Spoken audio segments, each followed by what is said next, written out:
ला परवडणारा नाही. कोण कधी खड्ड्यात घालेल ते माहित नाही. तरी सुद्धा मी सांगितलं ठीक आहे, आपण संयम ठेवूया, संयम ठेवूया. एका पक्षप्रमुखाला या सत्तेचा मोह आतापासून नव्हता, 2004 पासून होता. सुप्त इच्छा होती. अर्जुन खोतकर आता मला खुणवतायत. अर्जुन खोतकर साक्षीदार आहेत, आणखी काही लोक साक्षीदार आहेत.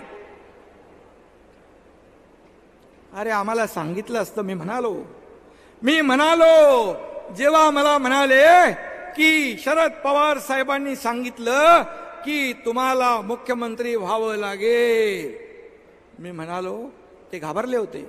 अगदी रडवेला चेहरा होता. एकनाथ शिंदेची रिॲक्शन काय पाहत होते.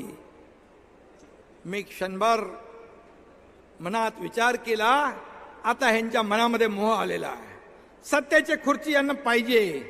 मी क्षणात म्हणालो, मग ठीक आहे, तुम्ही पुढे व्हा. नाही, मला कुठे व्हायचं होतं. आता ते जाऊ द्या, तुम्ही पुढे व्हा, आम्ही तुमच्या मागे आहोत. हे मला सांगितलं सगळ्यांनी.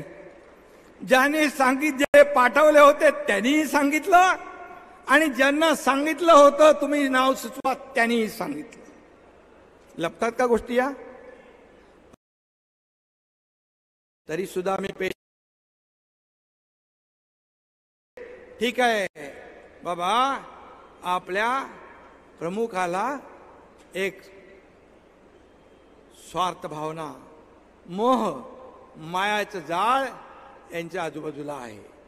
जाऊ दे. एकनाथ शिंदे कधी पदाला लापापलेला नव्हता. मला काही नकोय, मला प्रेम पाहिजे, प्रेम, मला काही नकोय. मी त्यांना सांगितलं, तुम्ही मला हे सांगितलं असतं तर मी तसा माहोल तयार केला असता. परंतु तरी सुद्धा मला कुठं व्हायचं होतं. हा त्यांचा डायलॉग एकदम फिट होता. एक सांगतो तुम्हाला, ते जसे दिसतात तसे नाही. इनोसेंट चेहरा, इनोसेंट चेहऱ्याच्या मागे अनेक चेहरे आहेत. एक गाणं आहे, एक काय तो, एक चेहरे के पीछे, एक चेहरे पे कई चेहरे लगा लेते हैं लोग, असा विषय आहे तो. केसरकरांना पण मी सांगितलं होतं एकदा, तुम्ही आणि मी एकच आहे, तुमची भूमिका आणि माझी भूमिका एकच आहे, पण तुम्ही पुढे जाताना काळजी घ्या, तोंड घशी पडू शकता. ते मला म्हणाले, बरोबर बोलला होता तुम्ही, कारण मी जास्ती ओळखतो. आणि म्हणून तुम्ही ज्या शिवसेना भाजपा युती बरोबर लढलात, या जनतेने शिवसेना भाजपा युती म्हणून तुम्हाला मतदान केलं, त्यांच्या बरोबर सरकार स्थापन करायला पाहिजे होतं.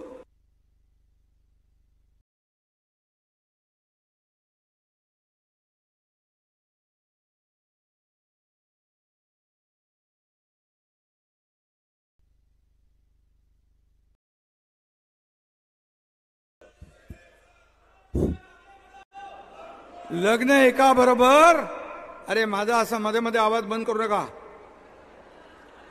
तसा तो बंद होऊ शकत नाही. माझ्याबरोबर सगळे शिवसैनिक आहेत.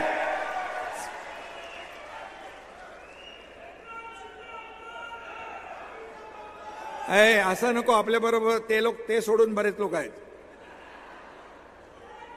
तर आणि त्यावेळी, अरे मी मध्येच गडबड झाली. मी का म्हणत होतो, केसरकर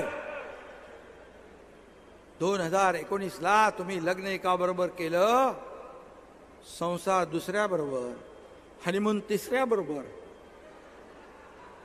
हे संसदीय शब्द आहेत, बरोबर आहे ना गजाभाऊ? नीलमताई सांगू शकतील. मी असंसदीय शब्द कधीच बोलत नाही. आणि तुम्ही फसवलं, जनतेलाही फसवलं, शिवसैनिकांनाही फसवलं, मोदी साहेबांनाही फसवलं, भारतीय जनता पक्षालाही फसवलं. एकीकडे बाळासाहेब, एकीकडे मोदी साहेब फोटो लावून मतं मिळवली. आणि तुम्ही एका सत्तेच्या खुर्चीपायी सगळं घालवलं, सगळं गमावलं. मग बेईमान विश्वासघात कुणी केला, बेईमानी कुणी केली? तुम्ही तेव्हाही फसवलं, तेव्हाही बेईमानी केली एकदा. आणि दुसऱ्यांदा जेव्हा जेव्हा तुमच्या परिवाराच्या मागे काहीतरी तुम्ही केलेले कृत्य बाहेर यायला लागलं, तेव्हा तुम्ही दिल्लीला गेले, अजित पवार आणि अशोक चव्हाण यांच्याबरोबर बाहेर काही विषयावर बोलले, नंतर आतमध्ये गेलात, मोदी साहेबांबरोबर बसलात, बाहेर येऊन तुम्हाला घाम आला, तुम्ही 2 ग्लास पाणी पिलं. हे मला आपल्या अजितदादा आणि अशोक चव्हाण यांनी सांगितलं. मी खोटं कधी बोलत नाही, खोटं कधी बोलत नाही. आणि तुम्ही त्यांना कमिटमेंट करून आलात की आता आपण एकत्र येऊया आणि आपली युती करूया. म्हणजे एकदा नाही, तुम्ही 2दा फसवलंय, 2दा फसवलंय या महाराष्ट्रातल्या जनतेला आणि मोदी साहेबांना देखील. आणि मग तुम्ही आमच्यावर कसे आरोप करू शकता? आम्हाला कसा तुम्ही शिव्या साप देऊ शकता? आम्हाला कसं गद्दार म्हणू शकता? आम्हाला कसं बेईमान तुम्हाला ठरवता येईल? आम्ही ते केलेलं नाही. आम्ही शिवसेना धनुष्यबाण वाचवला. आज तुमची काय परिस्थिती आहे? तुम्ही जेवढं विरोधात बोलाल, जेवढं आमच्यासाठी खड्डा खोदाल, तेवढे तुम्ही खड्ड्यात जाल. आज दिसतंय तुमच्या सभा, त्याही पाहतोय, हे इलेक्ट्रॉनिक चॅनल देखील दाखवतंय. तुम्ही देखील बाबांनो, जी वस्तुस्थिती आहे ती दाखवत जा. आमचं अधिवेशन पण दाखवा. शेवटच्या खुर्चीपर्यंत सगळ्या खुर्च्या भरलेल्या आहेत.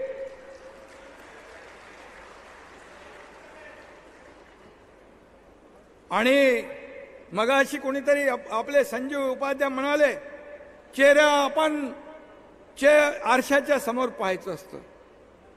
तर खरं म्हणजे वारसा सांगणाऱ्यांनी स्वतः पहिला आरसा पाहावा, आरसा पाहावा आणि स्वतःची कर्तृत्व जी आहेत ती आरशात पाहावी. किती मुखवटे घालून फिरणार तुम्ही? हे काय लपत नाही, हे छपत नाही. या सगळ्या गोष्टी बाहेर येत असतात. आणि म्हणून बाळासाहेबांचा वारसा सांगायला तोंडात नाही, या मनगटात जोर असावा लागतो, मनगटात ताकद असावी लागते. आणि म्हणून ज्यांनी शिवसेना वाढवण्यासाठी अतोनात मेहनत केली, रक्ताचं पाणी केलंय, ते नेते बसलेले आहेत, कार्यकर्ते बसलेले आहेत. शिवसेना मोठी करण्या, शिशिर शिंदे बघा तिकडे आहेत, त्यांनी तर पाकिस्तानची मॅच होऊ नये म्हणून ते कुठलं स्टेडियम, वानखेडे स्टेडियम खोदून टाकलं, जेलमध्ये पण गेले. असे किती आहेत लोक जेलमध्ये गेले, जेल भोगली, काही लोकांची हत्या झाल्या. बाळासाहेबांसोबत काम केलेले नेते इकडे आहेत.